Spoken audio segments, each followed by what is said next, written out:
Hello, this is Titanosaurus Productions, and welcome to Cancelled Kaiju Film Friday. Today we will be looking at two Godzillas, Tokyo SOS.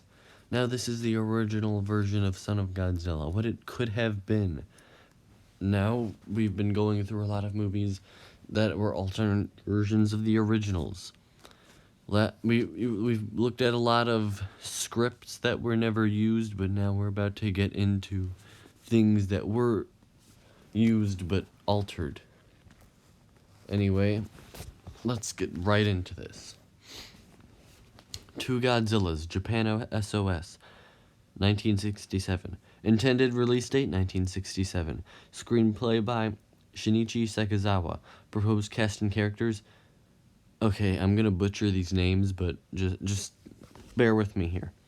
Proposed cast and characters: Naoi, crewman on research vessel; Fumio Matsumiya, scientist, creator of weather control device; Saiko Matsumiya, daughter of Dr. Matsumiya. Proposed monsters: Godzilla, Godzilla Jr., and giant clams.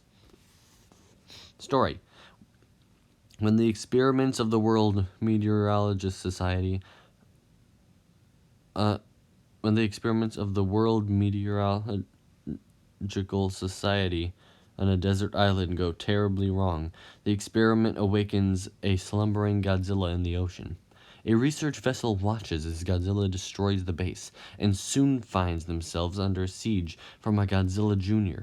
The juvenile Godzilla is fighting for giant clams, and soon finds himself in over his head battling the giant sea life. Godzilla comes to his aid while Naoi, a member of the vessel, makes his way to the island to search for the survivors. There he finds Saiko and her father, Dr. Matsumiya, the head of the experiment. Naoi helps them to escape, and as they do, Godzilla and son battle jet fighters in the air.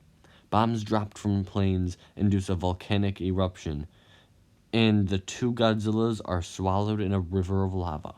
Later, on the way back to Japan, Naoi spies the two Godzillas alive and well, heading for the mainland. The boat reaches Japan shortly after, before the two Godzillas, and the government agrees to a plan wherein Dr. Matsumiya will use his weather control device to sink the monsters into the Japan Trench. Before this can happen, both monsters come ashore in Japan, though they are eventually lured back into the water. In spite of last-minute setbacks, the plan is a success, and the Godzillas disappear underwater when the device detonates. You can read more about this movie in the Big Book of Japanese Giant Monster Movies, The Lost Films, written by John LeMay, which I would really recommend checking out. It's one of my favorite books, and it's got all of this information in it. That's why I do this series, to share the information with you. Now, I know I don't usually do this. I don't usually do Canceled Kaiju Film Fridays anymore, because I always have been, like, I've done a lot of stuff. This is my most popular series, and I know I don't do it as often, but that's just because I'm too lazy to do it. I honestly just sometimes I just forget about it. Sometimes I'm just like, I'll do it later, but I don't do it.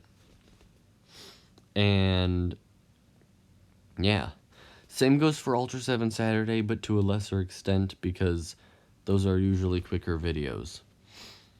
And I usually like to get them out in the morning, so if I don't upload them, it's either because I had no time that day to upload them, or the morning was, or I didn't have time to upload it in the morning, because I always like to upload Ultra 7 Saturday at that time and not later at night. So, yeah, next time we won't be getting to another movie yet, but we do have King Kong and Destroy All Monsters. That is not a new script, or the original script for a moot for Destroy All... Well, I guess it sort of is. Basically, we're just going to be talking about how King Kong was supposed to be in Destroy All Monsters. And more information on that when we get to the video. Anyway, that is all for this video. Goodbye.